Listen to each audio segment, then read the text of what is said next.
ప్రస్తుతం మనతో పాటు ప్రముఖ ఆధ్యాత్మికవేత్త జ్యోతిష్ పండితులు దత్తాత్రేయ గణపతి ఉపాసకులు మురళీధర్ శర్మ గారు ఉన్నారు. గురువు గారితో మాట్లాడదాం. మహాదేవ నమస్కారం. మహాదేవ శ్రీమాత్రే నమః. మే నెల కుంభరాశి వాళ్ళకి విశేషంగా ఎలాంటి ఫలితాలు ఉండబోతున్నాయి? విద్యాపరంగా కావచ్చు, ఆరోగ్యపరంగా, వ్యాపార పరంగా ఎలాంటి ఒడిదొడుగులు ఉండబోతున్నాయి? ఎలాంటి జాగ్రత్తలు తీసుకోవాలి నెలంతా కూడా వీళ్ళు? కుంభరాశి అనగానే నిండుకుండా తొనకదు అనేటువంటి విధంగా చెప్పబడుతుంది ఈ యొక్క రాశి. కానీ కుంభరాశికి సంబంధించినటువంటి వారికి కనుక రాహు నీచలో ఉన్న, సూర్యుడు వారికి కొంత ఉండకూడని స్థానాలలో ఉన్నా కూడా విపరీతమైనటువంటి కోపం ఉంటుంది. అదేవిధంగా కొంతమేర ఎవరిని గౌరవించడం ఇష్టం ఉండదు వీరికి. కుంభరాశి అనగానే వాస్తవానికి కూడా గత 2018, 19 నుండి కూడా ఈరోజు వరకు అంతంత మాత్రంగానే ఉంది వీరి వ్యవస్థ. ఏదో అద్భుతంగా ఉంది, సూపర్గా ఉంది అనేటువంటి పరిస్థితి మాత్రం లేదు. మరి అదేవిధంగా కుంభరాశికి సంబంధించినటువంటి పురుషులు కానివ్వండి, స్త్రీలు కానివ్వండి, ఎవరైనా కూడా కొంత వీరికి ఆల్రెడీ 1-2 బ్రేకప్స్ జరిగిపోయి ఉండాలి. వివాహానికి సంబంధించి కూడా పెద్ద ఎత్తున ఒక యుద్ధమే, ఒక వివాహం వీరికి జరగాలి అంటే అసలు యుద్ధ ప్రమాణం రాగా అనిపిస్తుంది. ఏదో ఇంట్లో మంచిగా ఉండకపోవడం కానివ్వండి, లేదా యాక్సిడెంట్ అయి కావడం, ఇక వారం అయితే వివాహానంగా అమ్మాయికి ఏమైనా యాక్సిడెంట్ అవ్వడమో, లేదా అబ్బాయికి ఏమైనా యాక్సిడెంట్స్ అవ్వడాలో, ఇలాంటివి కొన్ని ఉండే ఛాన్సెస్ ఉంటుంది. కుంభరాశికి సంబంధించినటువంటి వారు ఎవరైనప్పటికీ కూడా వారి తండ్రి గారికి కొంత అనారోగ్య సమస్యలు అయితే ఉండే పరిస్థితులు అయితే ఉన్నవి కుంభరాశికి సంబంధించి. సో కుంభరాశి వారు ఏమిటి అంటే కొంత చెప్పుడు మాటలు వినడం కానీ, ఎదుటి వారి గురించి చెడుగా చెప్పడం ద్వారా కానీ వీరు ఈ నెలలో చెడవుతున్నారు. కొంత అగౌరవము, కొంత భయంగా ఈ నెల మీకు ముందుకు వెళ్ళబోతూ ఉన్నది. ఈ యొక్క కుంభరాశి వారికి వ్యాపారస్తులకైతే ఏమిటి, ఉద్యోగస్తులకైతే ఏమిటి, కొంత చదువుకునేటువంటి వారికి ఎవ్వరికైనా కూడా కొంత గందరగోళమైనటువంటి పరిస్థితి మాత్రము కనబడుతుంది. అసలు ఎలాంటి అతిశయోక్తి లేదు, కనబడదు అనేటువంటి దాంట్లో.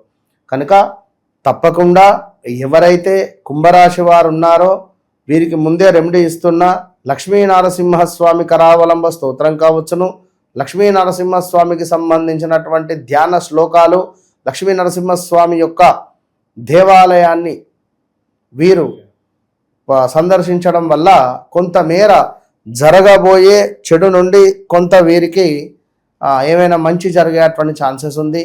వివాహ ప్రయత్నాలకు ఇది సరైన సమయం కాదు. ఇలాంటి వివాహ ప్రయత్నాలు చేస్తున్నారు అని అనుకుంటే మాత్రము వీరి వ్యక్తిగత జాతకాన్ని చెక్ చేసుకొని ముందుకు వెళ్ళాల్సినటువంటి అవసరం ఉంటుంది. కొంత అనారోగ్యానికి సంబంధించినటువంటి బాధలు వీరికి ఉండేటువంటి పరిస్థితి ఉన్నది.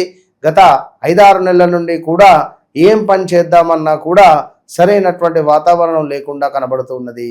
అదేవిధంగా కుంభరాశి వారు ఎవరైతే ఉన్నారో కొంత స్థాన చలనమో, ప్రదేశ మార్పో, ఇల్లు చేంజో, రూమ్ చేంజో చేసి ఎంతో బాధపడుతున్నారు. అరే అక్కడే ఉంటే అయిపోవు, ఎందుకు నేను ఈ రూమ్ చేంజ్ చేయడం జరిగింది అనేటువంటి విధంగా కొంతమేర ఒక యుద్ధ ప్రభావంగా, పరిణామంగా వీరి యొక్క పరిస్థితి ఉండేటువంటి పరిస్థితి ఉన్నది. సో చాలా జాగ్రత్తగా ఉండాలి ఈ యొక్క కుంభరాశి వారు. కొంతమేర వీరికి కూడా ఇంట్లో గృహోపకరమైనటువంటి వస్తువులు కొనుగోలు చేసేటువంటి పరిస్థితి ఉన్నది.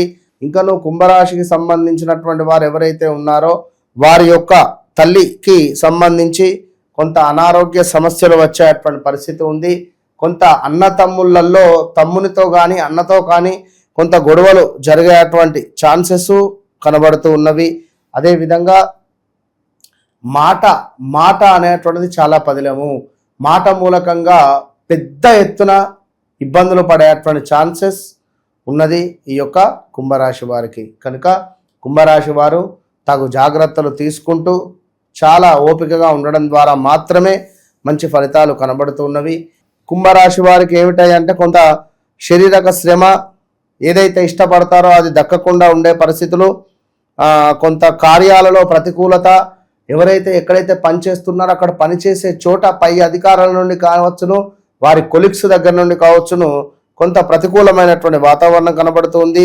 కొంత ఆరోగ్య క్షీణత, మానసిక ఆందోళన, కుటుంబంలో కొన్ని కలహాలు అనేటువంటివి మనకు ఏర్పడబోతూ ఉన్నవి. ఇక అదేవిధంగా మరీ ముఖ్యంగా దుష్టులతో అకారణంగా కలహాలు. మనం బండి మీద హ్యాపీగా వెళుతూ ఉంటాం, ఏదో హెడ్సెట్ పెట్టుకొని వెనక ముందు చూడకుండా ఏ సౌండ్ వినపడకుండా మన త్రోవ మనకే అని వెళ్ళిపోతాం. ఎవరో ఒకరు సడన్గా రావడమో లేదా మనకు డ్యాష్ ఇవ్వడమో జరుగుతుంది. తప్పెవరిది ఇక్కడ? మనదే. హెడ్సెట్ పెట్టుకొని ఎవరిని పట్టించుకోకుండా పరధ్యానంగా మనం వెళ్ళిపోతే ఎట్లా? 2 అద్దాలు ఉన్నవి, చూసుకోవాలి ఎవరు ఎటు నుంచి వస్తున్నారు ఏమిటి అనేది. కనుక అది గమనించుకోండి. ఇక్కడ మళ్ళీ వాదన, నేను కరెక్టే వచ్చినా నీదే తప్పని. ఇలాంటి పరిస్థితులు మనకు రాంగ్ రూట్ వచ్చి మరి వాడు మనల్ని తిట్టడమో కొట్టడమో చేసి వెళ్ళిపోయే పరిస్థితి ఉంటుంది. ఇది గమనించుకోండి. కొంత కలహాలు, అకారణంగానే కొన్ని కలహాలు ఇంట్లో ఏర్పడే పరిస్థితి ఉంది.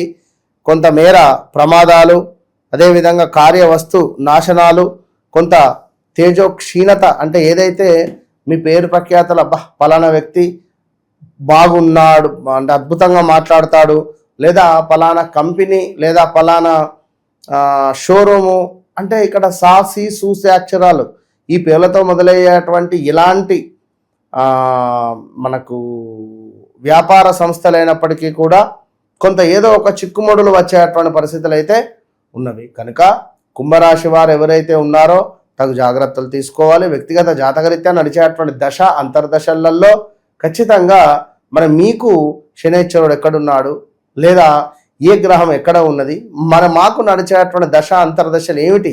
ఇప్పుడు నా దగ్గరికి మొన్న ఒకరు రావడం జరిగింది. వారు ఏం చేశారు, గురువుగారు నేను గత కొన్ని రోజుల నుండి కూడా ఇదేమిటి ప్రొక్లైన్ ఆపరేటర్ అట, గత కొన్ని రోజుల నుండి ఇనుము రిలేటెడే ఉన్నాను, ఇంకొక 4 వెహికల్స్ కొందాము అని అనుకుంటున్నాను అన్నాడు. సంతోషం, మీరు ఉన్నది ఇక్కడికే సంతోషం. మీరు 4 వెహికల్స్ కొంటే ఉన్న నౌకరు కూడా పోయే ఛాన్స్ ఉంటుంది. మీకు తినడానికి తిండి చాలా ఇబ్బంది అవుతుంది. నాకు అంతా తెలుసు రూట్ అంతా. ఏదేమైనప్పటికీ కూడా ఈ యొక్క 2వ అధిపతి తన లగ్నం వచ్చేసి మకర లగ్నం. ఈ మకర లగ్నాధిపతి 12వ భావంలో ఉండడం జరిగింది ధనస్సులో. మకర లగ్నానికి ద్వితీయాదు శనైశ్వరుడు అధిపతి. కనీసం ఆ 2వ అధిపతి మీద ఎలాంటి శుభగ్రహాల దృష్టి కూడా లేదు. ఆ 2వ అధిపతి కాస్త 12లో ఉన్నాడు. ఓకే, కష్టపడతారు, డబ్బులు వస్తాయి, కానీ అస్సలే డబ్బులు ఆగాయి. సో ఏది ఏమైనప్పటికీ కూడా మనకు ఈ యొక్క రేపు మే నెలలో భద్రకాళి ఏకాదశి ఉన్నది 13వ తారీఖు. అదేవిధంగా 17వ తారీఖు నుండి మనకు అధిక జ్యేష్ఠ మాసం ప్రారంభం కాబోతూ ఉన్నది. అదేవిధంగా ఎవరైతే మన కుంభరాశి వారు ఉన్నారో వీరు మే 10 నుండి 27వ తారీఖు వరకు చాలా జాగ్రత్తగా ఉండాలి. ఈ సమయంలో సుమారుగా 17 నుండి 18 రోజుల పాటుగా మనకు కాలసర్ప దోషం ఏర్పడబోతూ ఉన్నది. మొత్తం భారతదేశం కాదు, ఈ మనకు సంబంధించినటువంటి మొత్తం అన్ని చోట్ల. సో కుంభరాశి, వృషభ రాశి, అదేవిధంగా కన్యా రాశి, ధనస్సు రాశి, వీళ్ళు మీనరాశి వాళ్ళు చాలా జాగ్రత్తగా ఉండాలి. అదేవిధంగా కర్కాటక రాశి వారు, మేషరాశి వారు ఆల్సో చాలా ఇబ్బంది కలిగించే సందర్భాలు. ఎవరో కొత్త వ్యక్తి పరిచయం అవ్వడము, డబ్బులు కాజేయడము, లేదా వాహనాలు దొంగతనానికి గురవడాలు కానీ, మీ డబ్బులు దొంగతనానికి గురవడం కానివ్వండి, బంగారం పోవడం కానివ్వండి, ఇలా ఎన్నెన్నో ఇబ్బందులు ఏర్పడేటువంటి సందర్భాలు ఉన్నవి. సో కుంభరాశి వారు ఖచ్చితంగా సప్త శనివారాలకు సంబంధించినటువంటి వ్రతాన్ని ఆచరించడం ద్వారా మంచి ఫలితం ఉంటుంది. 7 శనివారాలు కూడా ఫాస్టింగ్ ఉంటూ చక్కగా కూడా 7 పిండి దీపాలను పెడుతూ స్వామివారి యొక్క వ్రతకథ చదువుతూ ఒక కలశారాధన చేసి ఆ కలశానికి 2 పక్కలా కూడా ఇటు అటు ఇరువైపులా కూడా దీపారాధన చేసుకోవాలి. చక్కగా స్వామివారి యొక్క పుష్పాలను ఆ స్వామివారికి సమర్పిస్తూ ఈ యొక్క సప్త శనివారాల వ్రతాన్ని ఎవరైతే ఆచరిస్తారో అద్భుతమైన ఫలితం. ఓవరాల్గా కుంభరాశి వారి పరిస్థితి ఏ విధంగా ఉండబోతుందో మంచి విశ్లేషణ అందించారు. ధన్యవాదాలు. మహాదేవ్.